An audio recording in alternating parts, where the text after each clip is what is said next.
שתעזרו לי במחיאות כפיים לתמיר, שמשחק עם כל הצעצועים האלה הערב, הנקראים פרקש. ברוך השם לאחרונה הוא התחזק מאוד בתורה ויראת שמיים. פעם עברתי עם להקת אתניקס, טיפקס, בסדר, טיפקס, הכל אותו דבר אצלי. ברוך השם מתחזק מאוד, ושקדוש ברוך ייתן את הכוח להמשיך ואת השמחה שיש לנו בנים תמיד.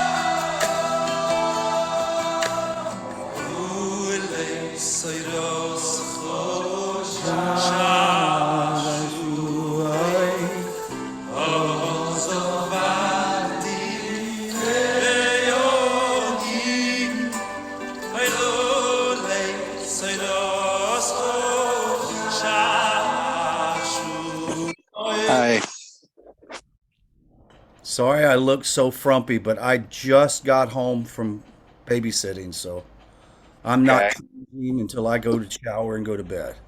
Yeah, I'm kind of almost there, so that's where I'm at. I mean, if I was going to shower and everything, I wouldn't be here right now, so that's why Oh, I yeah. make sure I'm here. And my granddaughter just left. She came over for dinner. Oh, yes, good. Timing was perfect. When she left, I looked at my watch and said, I never thought I would do to my grandkids what I did with my children. I'm sitting there and they're just beating the tar out of each other. They're screaming, one's tickling the other one's foot, and you just name it. And like, Papa, she came over and she pinched my lip. I'm like, you'll live. Get out of here. Where's my little sign? The dog. Your little sign? I have a little sign that I bought at a outdoor store that we haven't found a place to put it up yet, but it reminds me of the conversation you're just now having. My wife went to get it, and I won't tell you the secret until she finds it. Of course. your secretary? My secretary. That's like my wife, she teaches at a preschool, and they have a big ear, a model ear. Let me see this. Warning, a crazy dog lives here. Do not knock. I will bark. I will yell. That's good. Things will get ugly. Yeah, that's true. The same thing happens with grandkids. Yeah. They have a big model ear sitting in the corner on a table. And so when one of the kids comes up and kvetches about something like, they go, hold on, stop. Everybody stop. Go over there and tell the ear. And they just continue on. And the children go over in the ear and tell them. Oh, Lord help us. Oh, yeah. Oh, yeah. Anyway, I did send you a copy, Rod, of my lesson, so you have a title. Oh, yeah. Yeah. Let me go look right here. Okay. And I'll send it out with your email tonight. Okay. Well, everybody here has already got a copy of my lesson. They're all on my mailing list. Okay, got you. Good. So, but anybody, and I think I should probably just advertise it tonight and let everybody know that I'm doing this. Yeah, you sent it to my Yeah, here it is. I got it. Okay. So. Move to. There we go. Is that an interesting title? Yes. Me likey. Let me see, what did I do with it now?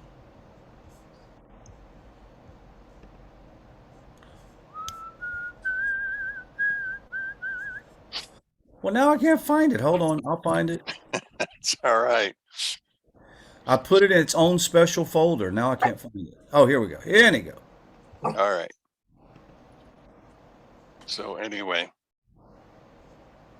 Okay, good. Good. Hey, Rob made it. Hey. Haven't seen you in months. I know. I'm back here. I'm back. Here I am. Ta-da. We thought you didn't like us anymore, Rob. Hey, No, that's blasphemy. You don't say things like that. Well, No, I'm here. I knew Yeah. better. You said you had some work to do, so. I had some tough stuff to do, some serious stuff going on in the family that's been so hectic and oh man. But Sorry to hear that. yeah, that's why we moved back and whatnot. All banged up and stuff. So, but hey, we're getting settled. So finally, got Life will be tired. good. Yeah, absolutely. So yeah, so I miss you guys, man. So Glad to have you back, man. That's yeah, awesome. yes, let's do this. Yep. Well, do you want to start early? You've already got me on record, so. Yeah, why not? Knock yourself out and go for it. All right. Shalom, everyone. I hope you had a great week so far. And again, tonight I have what I think is an interesting lesson. It's partially my combination with the work of the Arizal. Actually, he told me some things in the middle of my night dreams. Not really, but anyway, I just thought I would say that. It really, I found this one article from the Arizal and I just ran with it. Kind of like what Rob did with the Bereshit when he went and created 3 parts. I could have made 3 parts out of this, but I decided I would keep it all together in 1 part. So the title of the lesson itself is called A Tower, a Statue, and Dry Bones. Now, everybody understands that we're doing Parsha Noach, so they should understand that the tower obviously is the Tower of Babel.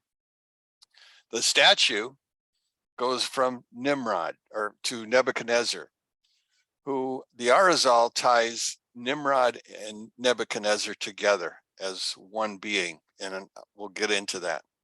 And finally, the dry bones deals with the blowing down of the statue. And that's in Ezekiel chapter 37. Now, I can't read all of it for you, and so I'm going to talk my way through much of it, but at the same point in time, I want you to begin to dig into the dialogue itself. Now, to start with, I want us all to look at Genesis chapter 11, the first few verses, if you will. I'm not following exactly my notes, but if anybody would ever want a copy of all of my notes, I'm more than willing to send them out to you. There's no charge. I just put it in an email or text file and send it to you. Helps you maybe, because sometimes I just don't have time to get through all of my notes. And sometimes I skip a part that you may think is more important, and hopefully I've given enough information to help you find the answers that you're looking for. But let's go to chapter 11, okay? So it begins, and I want you to key in on some of these words because they're going to pop up as we study Daniel and as we study Ezekiel. We begin with the whole, Hallel. The whole earth was one language, one, and a common purpose. Now it came to pass that when they migrated from the east, they found a valley in the land of Shinar, and they settled there. Again, coming from the east, they're coming from the mountains of Ararat. That's where Noah's ark landed, not on the Mount of Ararat, but in the mountains of. That's an important distinction that you're going to have to understand, because the ark has been seen on multiple occasions and has been studied, and is far different than the ark that's in Cincinnati. But anyway, let me go on. So it goes to the fact that it says, and they said to one another, come, let us make bricks and burn them in fire.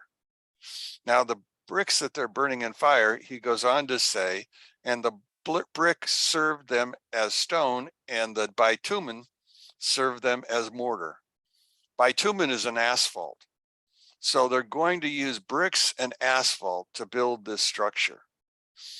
And they said, come here, let us build us a city and a tower with its top in the heavens.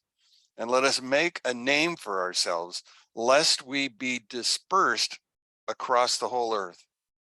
Now Hashem descended to look at the city and tower. Now the city's not finished, the tower is not finished, which the sons of man built. And Hashem said, behold, they are one people with one language for all this they begin to do.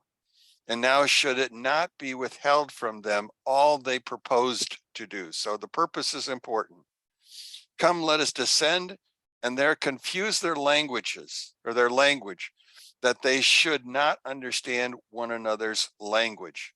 So he's going to confuse their language. They all spoke the same language. And for your understanding, they all spoke Hebrew. That's the language that was common in those days. From the day of Adam on, the common language has always been Hebrew. It's not until this point that we create multiple languages. Now, I have to preface that with an understanding.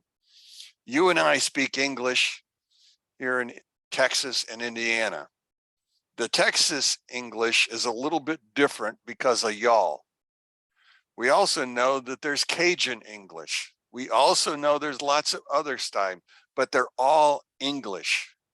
That's the Hebrew language. And so all of these people are going to have this common language. Now, and Hashem dispersed them from there over the face of the earth, and they stopped building the city. I don't have time to go into it, but understand, Abraham did not live where the tower is at. Abraham came from the other side. In fact, the science tells us that he came from the area of Aram, that he lived in the city of Kutait. And there's a whole lot of information that you can go find, but I just wanted to give you an understanding. Not everyone lived at the tower. There were groups of people that lived all around, but the tower was the place where this focus is happening today. So please understand that. Eventually, when we get into chapter 12, we begin to talk about Peleg. And Peleg, it's during that time that the continents divided, land began to separate. So we begin to see not only a shift in languages, but we're going to see a shift of area, which will cause even more dialogues. So that's what's going on. So he goes on to say, and they stopped building the city. And that is why it is called Babel. Understand the word Babel. That is another key word, because it was there that Hashem confused the language of the whole earth. And from there, Hashem scattered them over the face of the whole earth. So this is our story. Or this is where we begin our story. But there are many key points that I really want to spend some time talking about. So we're going to talk about, obviously, the tower, because that's the significant event at this point in time. But I want to introduce us to Daniel chapter 3, because Daniel chapter 3 and our event here both occur in the same area. If we remember when Saddam Hussein, who was in charge of Iraq, he decided that he was going to rebuild the city of Babylon. Now, by rebuilding it, he's living in Baghdad. On the outskirts of Baghdad is the Hillel, the hill by which the Tower of Babel was built. We're in what's called the Dura Valley. So the story of Daniel 3 and the story of the tower occur in the same place. Not only did they occur in the same place, but so does the story in Ezekiel 37 of the dry bones. All three events occur in the same place. Two are distanced by time. We know that the distance between Nimrod and Nebuchadnezzar are centuries. But the difference in time between the tower or the statue that Nimrod is building and the dry bones are the same night. The same night. They're not different. And that's the clue that I want you to understand how all three of these begin to tie together. And like I said, if you want my notes to get a rerun of the story, you can just get my email address, and it's stevevambruaene@gmail.com. And it's spelled just like my name, only it's not capitalized anywhere. So anyway, let's go back to the story. So in chapter 3 of the book of Daniel, Nimrod decides that he's going to build a statue. Now, this statue is supposed to be 60 feet or 60 cubits, which is actually 90 feet. And the width of the statue is only going to be 9 feet. Now, if you understand mathematics, the structure is too tall for the width of the structure. And so therefore it constantly will fall on his face. Now, in order to keep that from happening, and since they're building this tower or this statue on sandstone, Nebuchadnezzar decides he needs to weight it down. And since he's building the entire structure with gold, because he took this gold from Israel and from Jerusalem in the Temple Mount, he decides that he's going to use all the gold that he had taken from Jerusalem to build his statue's base upon which it's going to stand. Now, if you go to the book of Ezekiel, and this is for reference, Ezekiel 7:19, it says, the gold will be for an object of disgust. So Ezekiel identifies this gold in chapter 7, and it's going to recur when we get back into chapter number 37.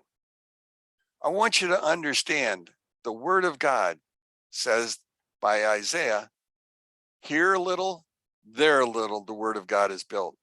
Line upon line, precept upon precept.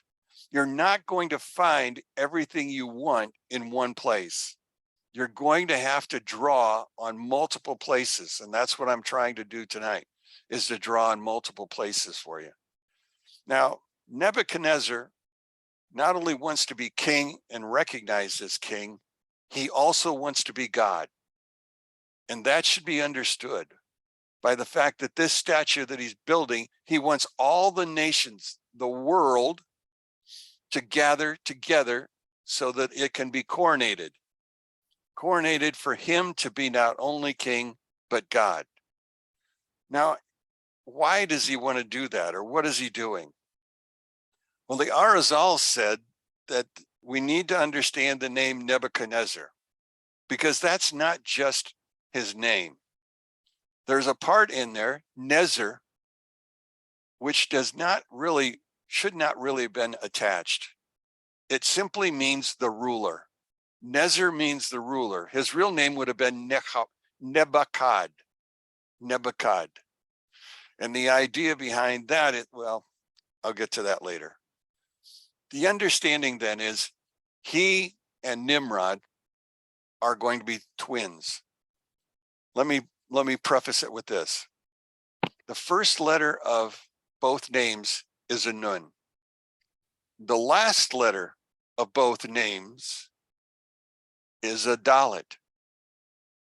These characters are the same character. That's what Arizal is trying to tell us. And he's saying that Nimrod did not complete what he saw to be his task, and Nimrod picks up where Nimrod left off. So that's what we're actually watching in our story as we go through. Remember, this was about how Nimrod wanted to build a temple and a city. That was his goal.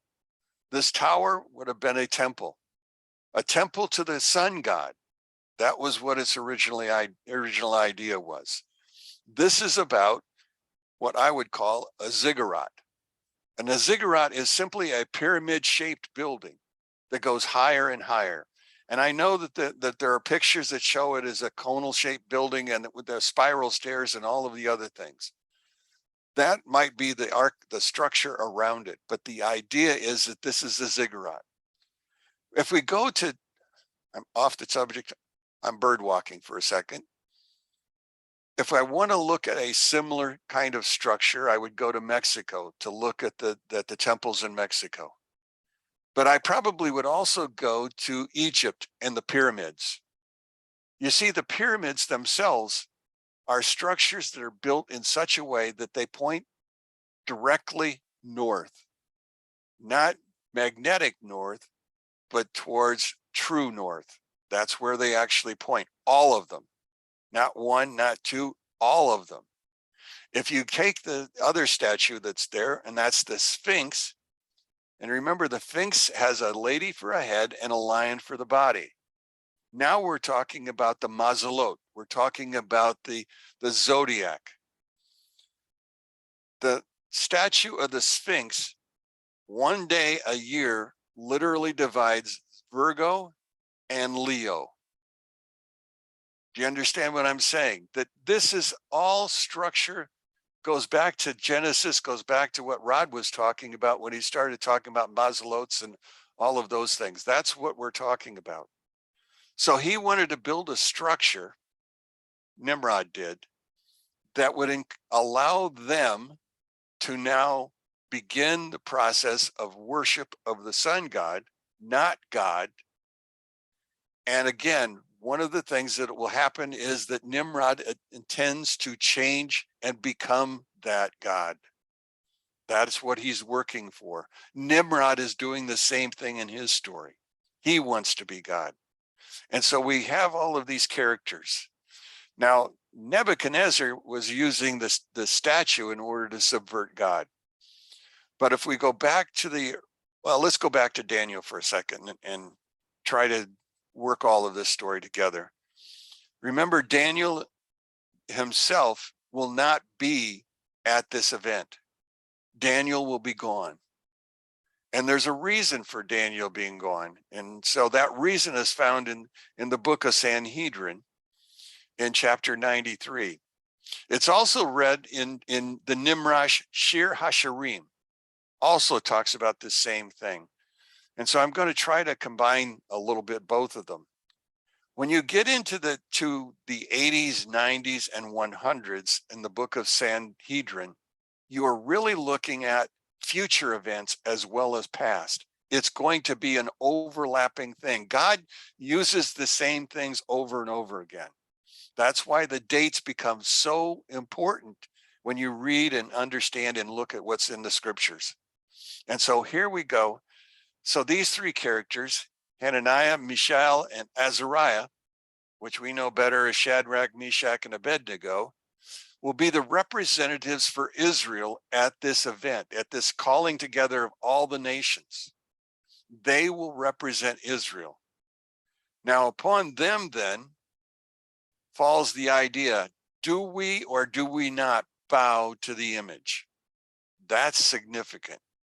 Do we or do we not? And according to the story, had they bowed, Israel would never have left exile. The exile would have been permanent.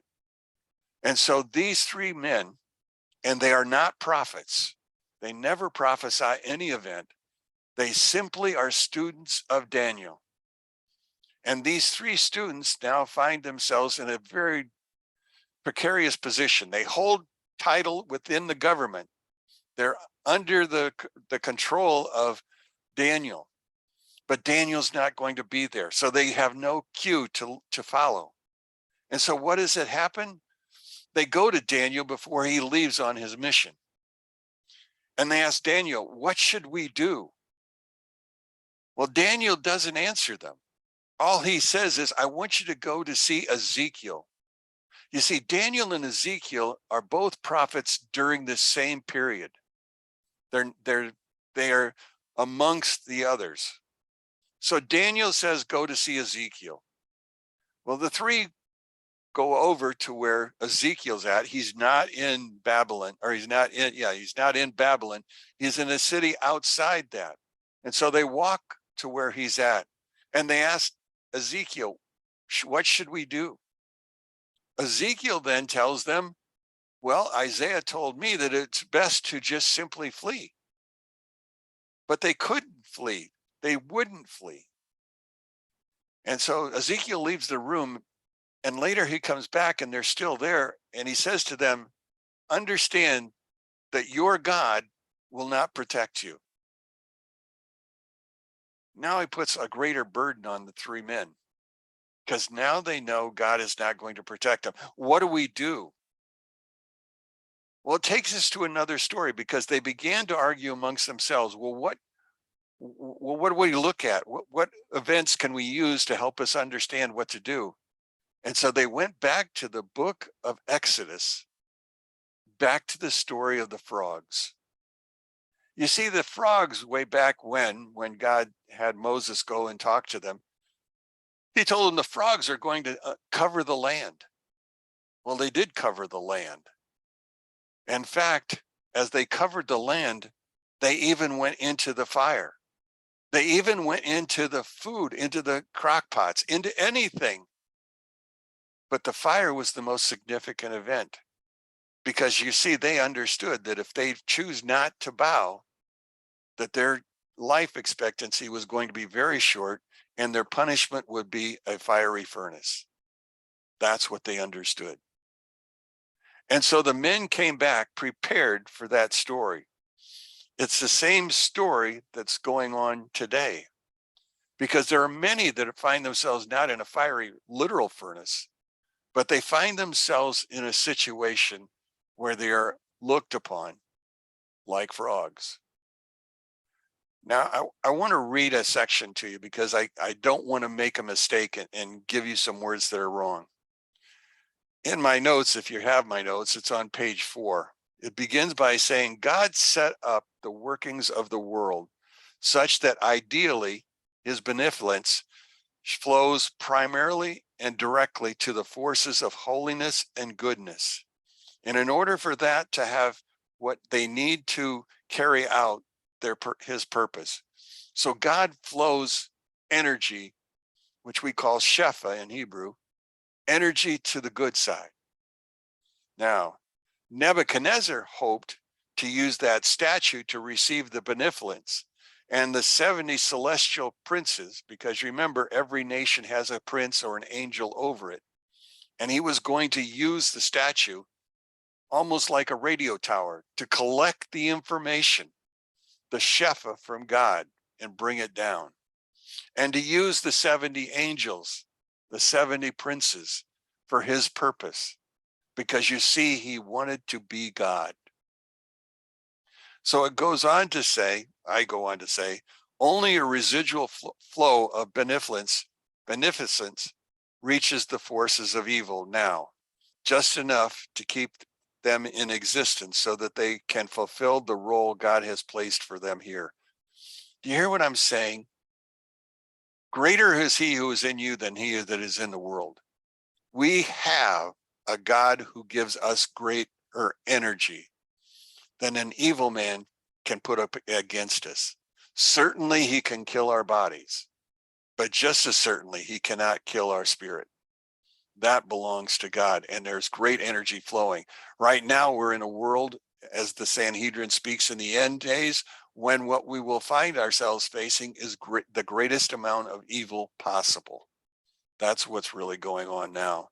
And it's not going on in just the United States, it's worldwide. Every place is suffering under the same kind of understanding. Well, anyway, evil is also does not receive its life force directly from God. Rather, each nation receives its divine flow via the celestial, spiritual, archetypical angel, who is called a prince. God shares and distributes his power to other celestial beings as he sees fit.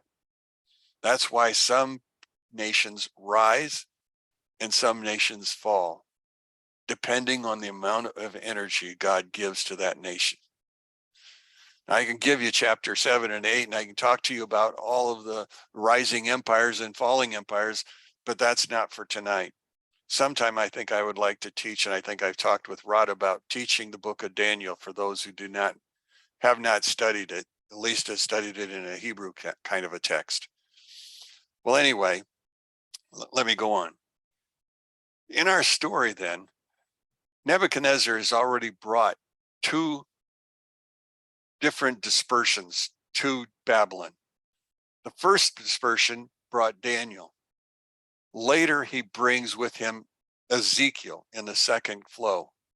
And Ezekiel and his people are found out in the desert. Now, as we go through this understanding, he not only brings with him those things, but he brought all the gold, and he also brought the vestments of the priesthood. Now, why that is important is because of that thin crown that band that goes around the head of the high priest on his turban, that band is the band with God's name upon it. And what he's intending to do with that is he puts it into the mouth of the statue.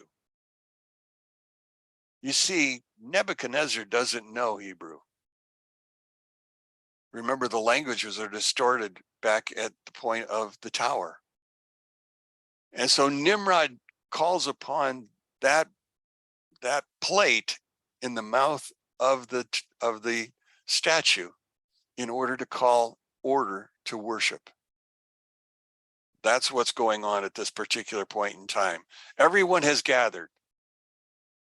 Shadrach, Meshach, and Abednego, if you will, are standing there with everyone else as everything is about to happen. And as the command to go to bow to the statue, a giant wind will come up. Now the question is, where did the wind come from?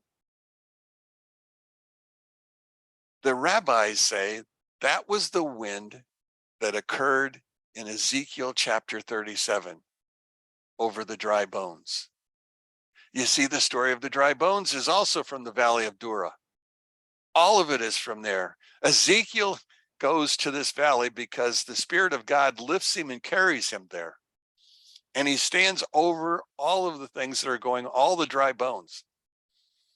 Now, some people say that that's just simply all the dry bones there were because of the flood. Everything floated down into Shinar, down into this valley.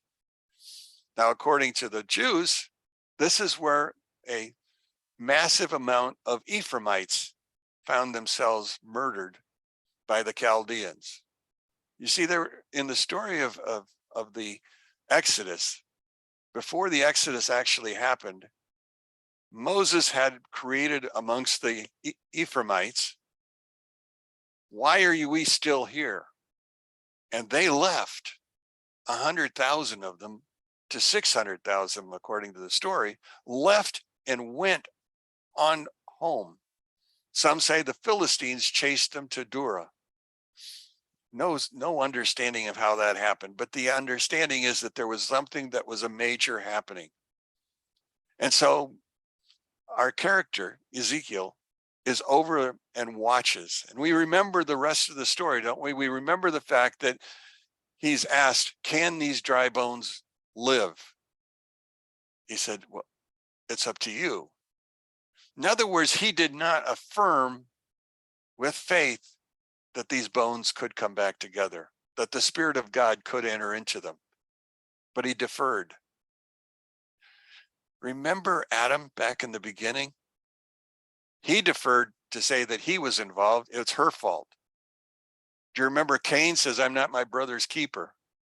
Do you remember the stories of Hezekiah? Hezekiah was supposed to get married, but he chose not to because he knew what was coming.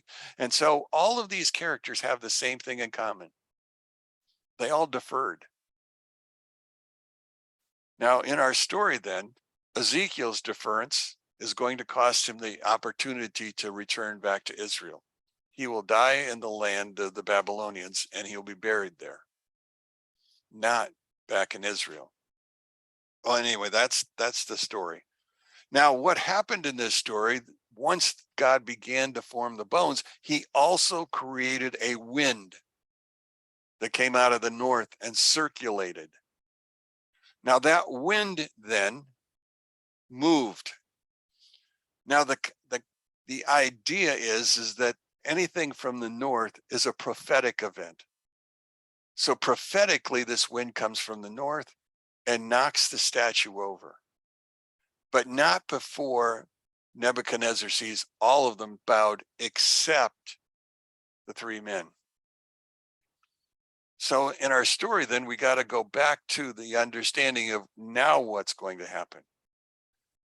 So in the days in which Babylon existed, they had multiple religions, and there was a religious deferment. Only God or the king could nullify that religious exemption. And so Nebuchadnezzar now was put in a conundrum. Do I defer them and they didn't follow the orders, no, I can't defer them. I'm going to have to do something about it. So what does he choose to do? I'm going to put them through the fire. But first, I'm going to ask them the question. What's the question? Why will you not bow down? To which they answered, we only bow to the one true God. To which Nebuchadnezzar, trying to become God, what does he say? Heat the fire. How hot are we going to heat the fire? We're going to heat the fire 7 times hotter. Now, as we're watching the story, then we're watching what's happened. And as we watch what's happening, there's an unraveling here. The idea is the fact they've now defied Nebuchadnezzar. Shir Hasharim Rabbah 7:14 says that God was using the Ezekiel event and the boys to affirm himself amongst the people. So Nebuchadnezzar has given them the one more chance, and so he heated the fire hotter. He's had his strongest men take the men up over the furnace itself. Now, remember, everything in Shinar, there are no trees or very few trees. So everything is made out of a mud brick. And so this kiln that he's looking at is the same kiln that they heat bricks in as they go to build the buildings. And so he begins to get them there, and it's so hot that the men who are guarding the 3 collapse, and the 3 fall into the tank, into this cylinder. But there's a lot of miracles that are going on at the same time. Now, according to Sanhedrin 92a, there were 6 miracles that should be understood. 1, the floor of the kiln rose up to ground level to allow the king to see in. 2nd, the walls of the kiln were breached. Its plaster was dissolved. The image was overturned on its face. That was by the wind. 4 nations, according to the story, were consumed by fire that night. And the last thing that they said was, and Ezekiel witnessed the resurrection on the plain of Dura, chapter 37, Ezekiel. Now you can see, hopefully, that there's a connection between all 3. But let's go back to the Parsha, and let's go back to Nimrod in the tower. Why does God apparently have something that he needs to do? Why is it that mankind is acting the way they are?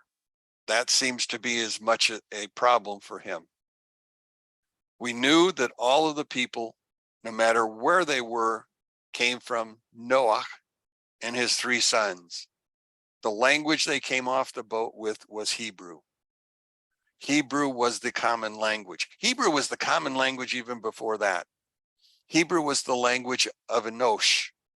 Enosh is the great-grandson of Adam. It was during the days of Enosh that they began idolatry. And idolatry became significant because they began to use the names of God. You see, that was true idolatry. They were now using the names to manipulate nature, to manipulate everything. That's crucial to understanding what we see idolatry today, and it's really there. But it's nothing in comparison to what it was at the tower, nothing in comparison to the way it was in the days of Enosh. In the days of Enosh, 1/3 of the world was flooded. But this time he does not flood the world. He just simply disperses them, allows them to go to where they are. Because they knew the mystical names of God. That is key. And not only did they know them, but they used them. They used them. They were familiar with all the various angels and their positions and their celestial orders and everything that goes with it. They understood how to control the heavens. Now, with that knowledge, they used in manipulating. Onkelos tells us that in the days of Enoch, mankind began to serve idols For it means that with the knowledge that they used to manipulate the divine names, they caused divine beneficence to descend upon the idols. So this is way back when, but I wanted to get it across. Now I want to go back to that very first sentence. Now, if you read that first sentence, says, the Kalel, the whole earth was of Safa Ahat, one language, and united words. In other words, they all spoke the same tongue. Now, I want to give you another hint, a gematria. I use gematria just to simply verify what I'm trying to tell you.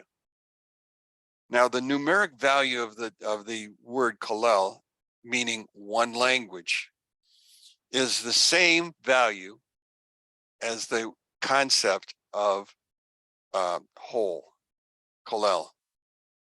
Both of them have the same value. The value is 795. And in my notes, I go through that whole process, but I just wanted to give you that information.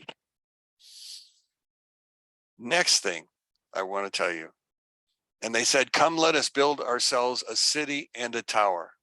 Now this refers to the idol, the building of the sun tower, the Tower of Babel. That's what it was supposed to be, whose top reaches the heavens. Now this refers to that they wanted to give the idol the ability to channel. So they decided to make it a giant radio tower as tall as they possibly could in order to collect that information. So their intention was that they would force divine benevolence to them. The mastermind was Nimrod. The mastermind in Daniel was Nebuchadnezzar. Both together had the same idea. Now, again, Nimrod, just like those before him, was extremely gifted in manipulating language. Had he not been changed, in other words, had the language not changed for him, he could have controlled the world. Now, the whole thing is the same intention was done by Nebuchadnezzar. Now, the Arizal noted that the first two letters, or the first letter and the last letter, were the same. I want you to understand as I go through this that our story is far deeper, because behold, they are one people with the same language. They all knew Hebrew. In the end days, in the world to come, that will be the language that you and I will speak. That will become the one language again. That goes back again to the Sanhedrin. I think of Sanhedrin 98. But the concept holds true. So he changed his names. He didn't really change his names. He changed Nimrod so he couldn't pronounce the names correctly. And over time, his names have become lost, except to a select few who now hold the name of God, the true name, the Tetragrammaton, is held by 72 men. Had there not been 72 men living today, everything would collapse. So somewhere in the world, there are 72 men that hold this very special name. Okay, I wanted to get done by 7:30, but I was close. I got it to 7:36. I wanted to give everybody a chance to, if you've got my notes, you might have read them and thought about some things that I might have missed or that you wanted clarification for. And so I'm more than welcome your comments or your thoughts at this point in time. And if you didn't get my notes and you would like my notes, it's my name at gmail.com. That's the way you get a hold of me. It's one word as it's written there. And also the fact, if you do that, I put you in my buddies list and you also get my notes for the book of Psalms that I'm also working on. So every lesson that I teach orally, I give it to you so that you can have it. So anyway, thank you for the promo. And so anybody, thoughts, questions? Go ahead, Joe. As I do every Monday and Tuesday, I went to a site that lists what is the Parsha for this week? Noah. Yeah. And as I understand it, the Parsha for this week was Genesis chapters 6, 7, 8, 9, 10, and 11. Correct. And I read them, and I inferred that this Parsha is mostly about how the Creator brings the waters from the heavens and the earth back together that were separated in Genesis to form the earth. And he brings them back together to cleanse the earth that has become wicked, and only saves a little remnant of humanity and biological life on the ark. And the Parsha is also about the progeny that Noah creates, which by his 3 sons and presumably the daughters as well. And there's just one aspect of this Parsha that gets at the Tower of Babel. So I'm wondering, why are you discussing Ezekiel? It seems like it doesn't seem to fit. For me, it doesn't fit. What am I missing? I'm sure you're probably not missing much. My intention was, the Bible speaks in such a way that you're going to be able to hook. And that's the point. Joe, you're becoming very proficient at hooking events. You want to, and now you're laughing at me. You are looking at the text itself, and now you're saying this fits with this. I'm saying that you can actually do it with multiple stories. That Genesis itself is called the seed plot of mankind. In other words, the stories in the book of Genesis, which is my favorite book of all the books, really can tie together with all of it. My understanding is God spoke the first 5 books. The rest is commentary. Now, if the rest is commentary, then I should be able to pull from other books comments that fit with the text and show us events that are not only then, but later, and will become future. In other words, this whole thing is not structured there. Also last year, I did Noach, and I spent my time talking about the ark. And so rather than teach you the same thing over again, I chose to give you something new. In fact, if I teach again the following year, I'm going to teach something new. I am not going to give you the same information. You can always go back on the website, and you can pull up my old articles and read them. And if you want, again, copies of any of the old stories, I'm willing to send them to you. You know that because you already get stories right now, don't you? I did send them to you, right? Yeah, you get my articles, right? Every week? Yes, you do. I'm not lying. I know I send them to you. But anyway, so go ahead, Joe. What else you want to say? Thank you. That helps me. I just want to make sure that I got you clear. And I do occasionally miss your classes. I miss them actually, and I miss them in my heart. Sorry, when I'm gone. If I understand you correctly, and this would make sense, and it sort of corroborates something that I'm learning from you, which is the use of metaphor, is that the Ezekiel report is sort of a metaphor for this Parsha, which is in Genesis. Is that somewhat accurate?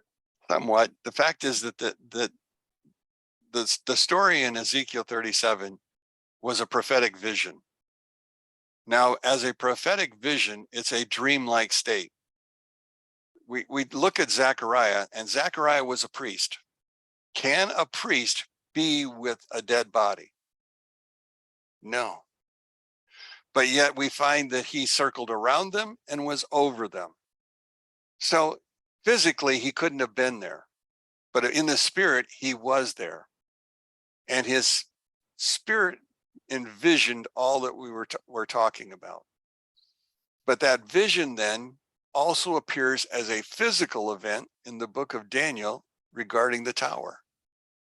One links to the other. And I think that's what I'm trying to get across. When you read a text in the scriptures, can you find other places that help you understand? Because that's the interesting thing about the Jewish language. The rabbis are pulling from half verses in order to put together their understanding of what that one parsha is actually saying, or that one verse is actually saying. So they go from here to there to corroborate something. And that's what I tried to do tonight, was to corroborate the idea that the Valley of Dura is a significant valley. In the Desert Storm is in the book of Jeremiah. It's Jeremiah 50 and 51.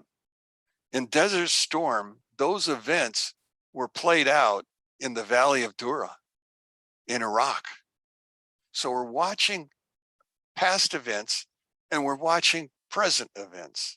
Mhm. That's what I'm saying is going on. It's a very fascinating thing, which very difficult to explain to you. If you could crawl into my head, which you really wouldn't want to be in, but if you could crawl in there, I would give you a lot more information, because it's all stuck and I got to break it out.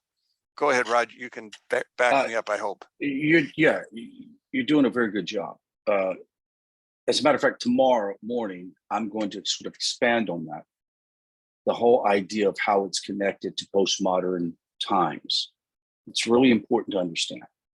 I know that you probably have, I'm assuming you haven't watched the video on the TIV where I talk about forensic biblical studies. That's just my own, that's what I call it, okay? This is just me. With $2, you can get a coffee at McDonald's, okay? And that idea. But Are you going to give me $2 to have a coffee at McDonald's? No, I'll just buy you coffee. Okay, thanks. So forensic biblical studies, I'm not going to go in details, but I'm just going to say in general, when you read the text of the Tanakh, you are given the far breadth of evidence. But as Steve mentioned, it's not listed out in chronological order or in a level in which you should just read it and get it all. It's meant for you to investigate and find. Why? Because God himself said to the prophet, if you will seek, you will find me. And then it says, if you will seek with your whole heart, I shall be found. It's not made for a person just to read and find it. Why? Because a person like that will pervert it and turn it to something else. So set that aside. With that being said, when we look at the text, there are a couple of things to remember. For example, whenever you see the first time that a Hebrew word is mentioned in the Tanakh, the first time that Hebrew word is mentioned, it has a ripple effect like a sonar throughout biblical history. So if you are reading in Ezekiel or Obadiah, and you hear something, you go, what's that word? What does this mean? Or what's this concept? Go back to the most original source that word was used, and you're going to get a layout of what that word means 500, 600, 1,000 years later, right? So with that being said, forensic biblical studies mean that you have to look at it in a few elements. One, you got to corroborate evidence. You got to make sure all your evidence is collected. And the evidence is historical, it's archaeological, maybe even scientific, right? All of those, all that evidence. Oh, also we're going to add the oral Torah, Mishnah, Talmud, et cetera, all that's evidence. And then when you read the evidence, you have to go and say, let me find the first witness that speaks about this, because you don't want a hearsay witness, a third or fourth witness. You want the most original witness. So you go to the Torah and find out where that's mentioned the first time. And I'm going to tell you, when you approach biblical studies that way, you're going to be reading the book of Daniel, Ezekiel, whatever, and go, I've heard this before. Somewhere I've seen this. And this is what's going to be exciting to see, Joe and a number of other people, as you begin to study. You're going to just go, you're going to connect dots and find stuff that you never thought you could. And that's why we really appreciate your journey, Joe. I mentioned amongst other people, Steve mentioned it, you've made progress because you're slowly beginning to make the transition to say, okay, I may not know it, I may not understand it, I may not even believe it, but let me look at the evidence and let's see what comes out, and does truth come out. Perfect, Joe. I'm sorry for pointing you out, but anyway, go ahead, Steve. It's yours. Well, before I go to Lori, I just want to add this. When I teach, there's a body of knowledge that's called Pardes, the orchard, meaning paradise. It's composed of 4 letters. The Pe, which is Peshat, I could give you the simple understandings of text, but I want to go beyond that. And so I go to the next level, which is Remez. And so I'm now hinting at things that are not found directly. But then I went beyond that and I went to the idea of Darash, which is a threshing. I thresh through these 3 stories, trying to bring them all together. But that's not enough. So I went to Sod and I began to pull the gematria of text. I began to look at things. Let me give you another example. In the book of Jeremiah, chapter 25, Jeremiah is dealing with a Babylonian invasion, but he doesn't want to let anybody know that that's who's invading. So he uses the word Shishak. Shishak then was a king who had died 300 years earlier. So what the world is he picking him for? Well, the answer is that there's a Hebrew way of looking at a word called Atbash. In Atbash, you take Aleph all the way over for the first 11 letters, then you go to the 12th letter and you go backwards. And you take and transpose down each and every letter. And so when you transpose down, you have Shin over Ba, over the Bet. So you have Shin, Shin, or Bet, Bet. And then you go to the next letter, the Kaf, which is over the Lamed. What do you have? Shishak was Babel. Babel. Do you understand what I'm saying? I'm saying to you that when we begin to look at this, the text of one flows into the text of another, but you have to go through multiple layers. Right now, I don't expect you to make that big a leap, but you're already making a leap because you're already going from the simple, you're looking down into the text Right. and trying to come up with your answers. Andy's also coming up with maybe questions that might seem critical that are odd. It's just like, hey, what do you mean by this? That's what I'm saying. You guys are amazing. I'm just blown away. Yeah, and I am too. And again, it's just, I'm finding myself more and more comfortable teaching this way. I'm a teacher. I would rather have a blackboard and I'd rather be able to write and be able to talk to you that way. But the format doesn't allow for it. So I'm just trying to get to be comfortable orally, teaching you what I'm teaching you and giving you my notes and hoping that that's enough to get you through. Well, you can practice using the notes on your computer like Rabbi Avner, who's accomplished that. So you're right. So anyway, go ahead, Lori. Okay. Well, now you need to go back to nursery school, because how can you go forensically and prove to me that Hebrew was the language that was basic for everyone when I look up words that I don't know during Parsha study, I keep finding Sumerian information. Did the Sumerians speak Hebrew? It is a form of Hebrew. Also, Aramaic is a form of Hebrew. There are 3 or 4 languages that are similar to Hebrew, not Hebrew, but similar to. It's like Aramaic. Did you mention Aramaic? Aramaic, correct. Akkadian is another language which is also similar. I had one class in college, and the class was on Indo-European languages, and so I was able to monkey around and began to look at the different languages. But from the point of view of Adam on, there was a singular language. That language was Hebrew. We never hear of another language until the Tower of Babel. That is the first time we hear about languages, and that's at that tower. So everything was a singular language. Now, after we had the Sumerian languages, and we had the Akkadian languages, and we had the Aramaic languages, we had all of these different languages that came out of it. And we find that there's some derivations in that even in the European languages, but they're not Hebrew. In other words, the Hebrew is the language that we're supposed to be learning. That's the language of God. And that's the language we'll all have eventually. Go ahead, Sandy. I'm sorry to hold you up. No problem. No, just follow up on what Rod had said about finding where a word is used the first time.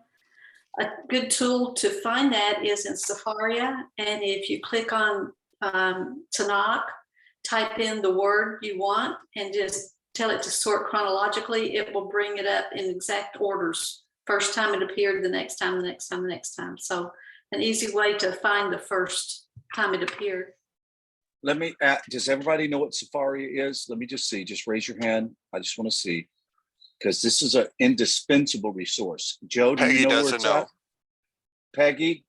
Okay, so Sandy, do me a favor and type in the website and put it there, or copy it and paste it.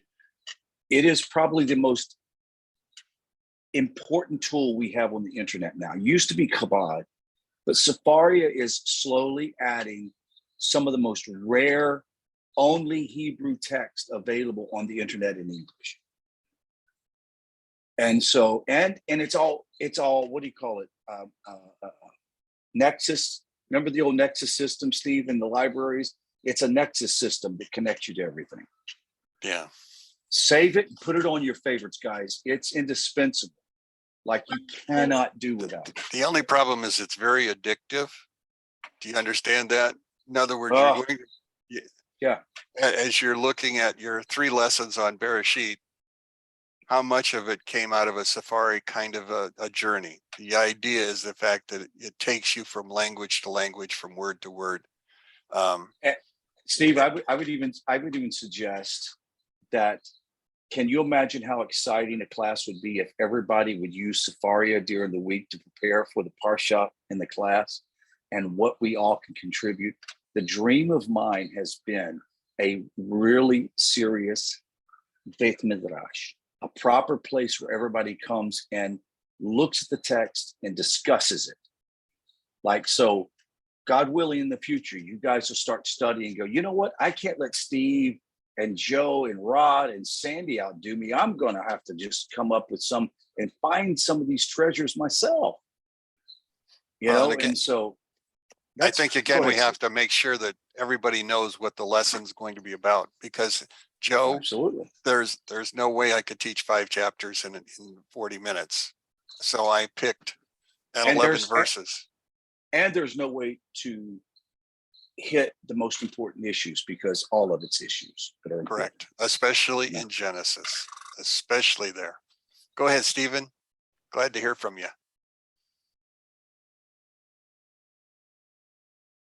Oh, I'm sorry. I forgot to lower my hand. Oh, yeah, I was just raising my hand that I knew about Safaria.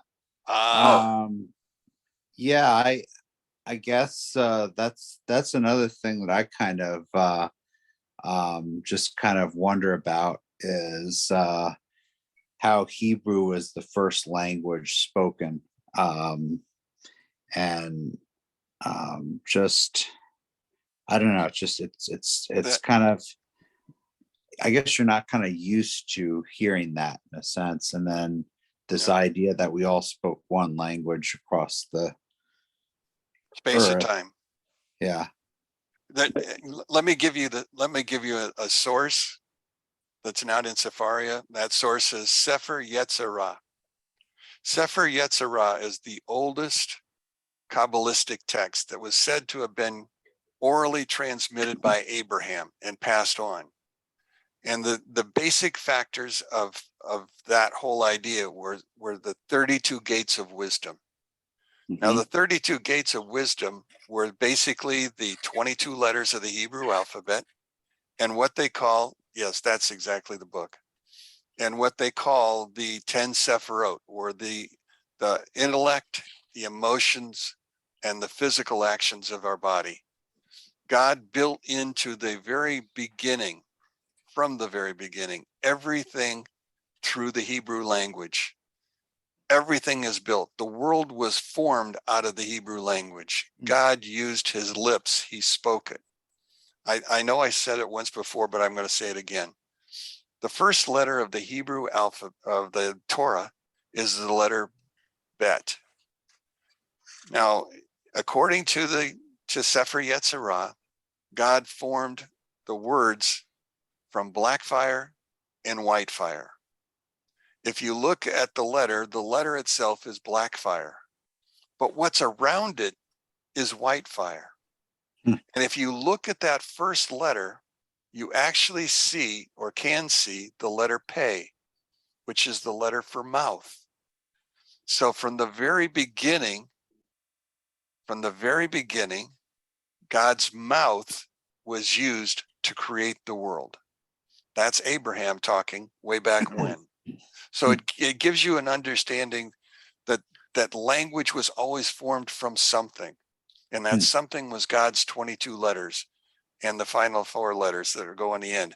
Now, Joe's bringing up the fact otiot, or the pictograms. Is that what you're talking about, Joe? You want to explain yourself?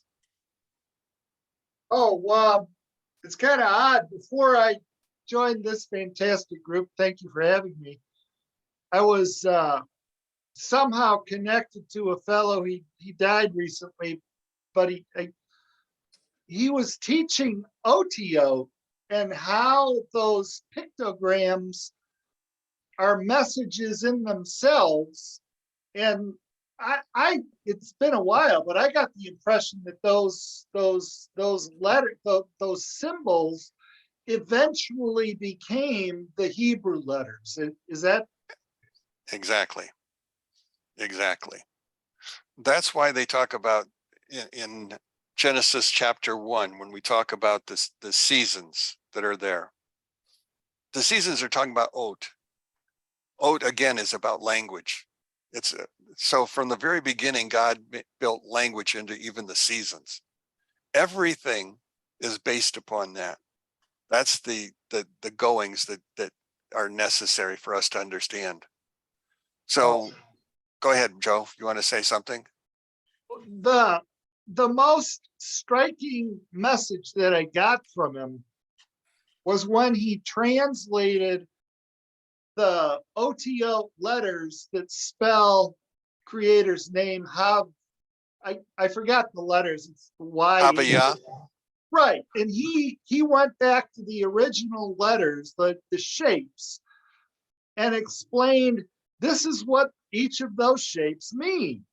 And the first shape was, if you pitch your tent with me, that's the Creator saying, if you pitch your tent with me, I will pitch my tent with you. And that's what his name meant. And I'm like, wow, how did you get that? It's weird. I cannot remember the name of the gentleman that teaches that today. He's got a website. I'm looking for it right now.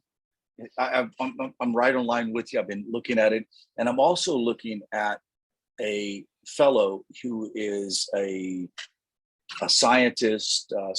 He's not Jewish. He's quite secular, but he talks about how he discovered the Hebrew letters in the human DNA structure.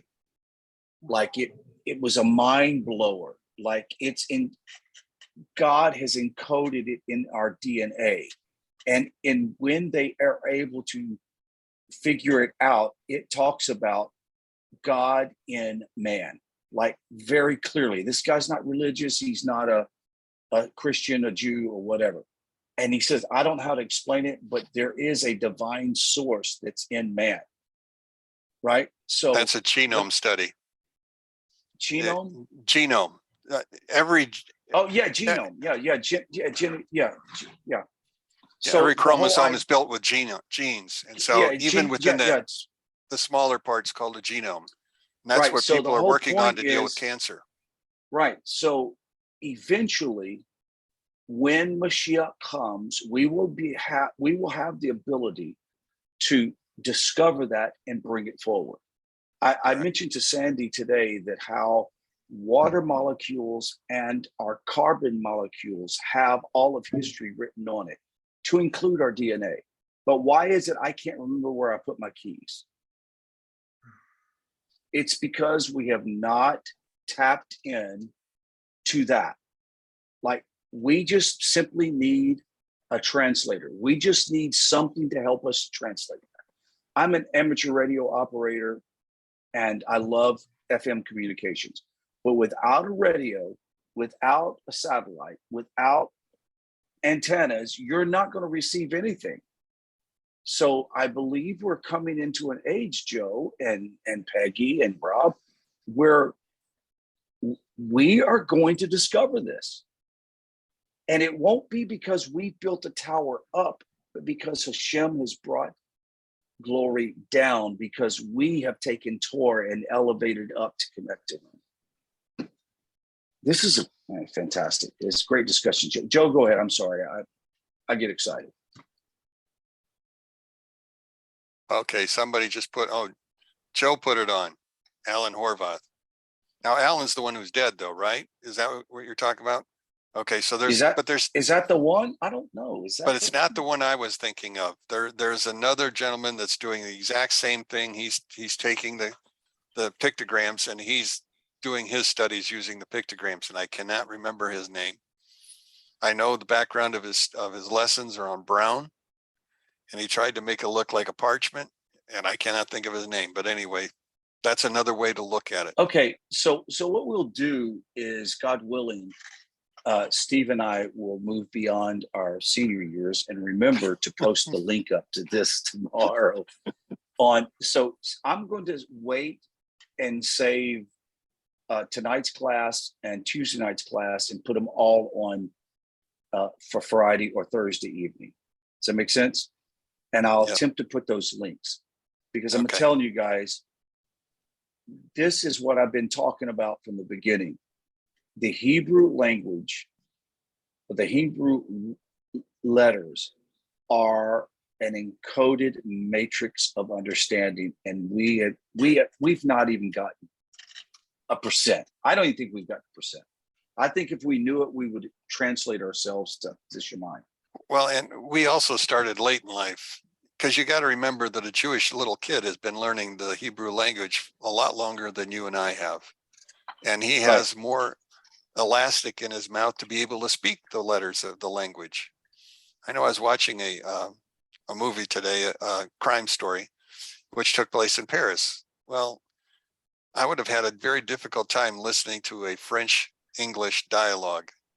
The only one who spoke that language was the detective. Everybody else spoke plain English. In France, I don't think that would be exactly acceptable, but that's how I had to listen to it. And that's kind of the feeling I get as I listen to what I try to say. I just don't have the ability. Go ahead, Rob. You want to add to this?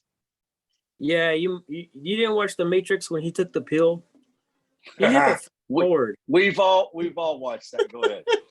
The answer is no, I have not.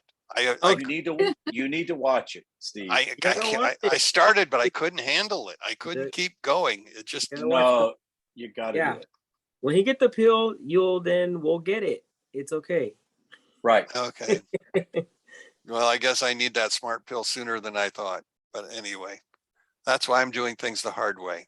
That's why Sandy has to correct me and give me the scripture background that I forget. So that's just the way it works. Let's also mention this, Steve. We all are sort of shielded in this world of physicality. I mean, that's just the way it is. But you mentioned earlier, and which the sages say, that we'll all speak the pure language. We'll all speak the language of Adam and Eve. We'll all speak the language of those before the flood. We're going to speak it. that's why I'm encouraging people now to try to learn it so that you can come to understand it and appreciate it before we speak it. Because I'm going to tell you, the great sages of Judaism say this, that every one of us, when we make this transition over to the next reality, we're going to miss the fact that we could not long and search for it. One of my favorite podcasters, very wealthy now, he said the first time that he moved to LA and got an apartment, and he bought this beautiful apartment looking over the ocean, and he thought, wow, this is living. This is life. This is amazing. And then after a few months or weeks, he goes, oh, this is my house. It's just normal. So the goal that we're trying to approach, guys, is to take you from what you think is supernatural and out of this world to like, you know what? This is normal for us. And one day we're going to reach that. We're going to get it when Mashiach comes, when salvation comes, redemption comes. We're going to go, wow, we've just been preparing it before everybody else did. And that's what I'm saying. Why not look to the glimpse of the glory of the days ahead? So I'll shut up. I'm sorry. I get excited. Steve, you did a great job. Well, thank you. I want to thank everybody for hanging around past 8 o'clock or 9 o'clock, wherever you live. The idea is the fact that I think you enjoyed what you heard. And my hope is that you go beyond what you heard and add to it yourself, cause yourself to grow. And that's the point of being a teacher. My understanding is that in order for there to be a study, one needs a Torah, one needs a teacher, and one needs a student. But eventually the teacher has to have questions from the student. And soon the student becomes a teacher. And the whole process expands. And that's what it's supposed to do. We're supposed to expand this whole thing. Nativ is expanding. And I was surprised at the number of people that even watch our videos. I mean, I want Rod obviously can get thousands of people to watch. I was past 20 and I thought I died because there were 20 people watching me. But then I noticed right today, there's 12 of us here. So it becomes something that's really lovable. It's not 20, Steve. You're too modest. It's like 100 and something people have watched your videos. And so the idea is we're all surprised that Hashem has us at this place. Yeah. So I really want to let you guys know that these studies that we do, Steve and I are doing our best. We're not rabbis. We're not great chachams. We're attempting to sit on the shoulders of these great sages that have Torah. We're not giving you our ideas. If you challenge something, you're not challenging us. Therefore, it's not going to be offensive. So if you come to me, Rob, and go, I don't know, this is kind of weird, I'm not sure, I will have a discussion about where I got that source. This is not about what I think. And God forbid that I tell you what I think. Now, mind you, if I'm going to give a devar, like from my own words, that's different.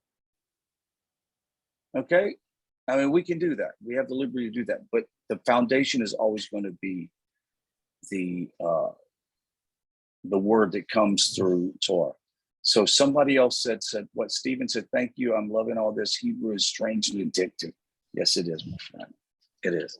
And also I want to encourage you that if you want to take Hebrew linguistic course to learn how to read Hebrew, read the Bible, read the Torah, let me know and I can put you in touch with Stephen Abrams.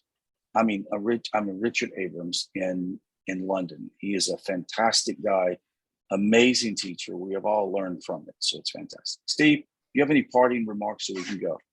Nope. I'm just happy I got through what I got through. Please understand my notes have more than what I told you, which is usual. Yes. And did you already send me those notes or no? Yes, I sent them to you.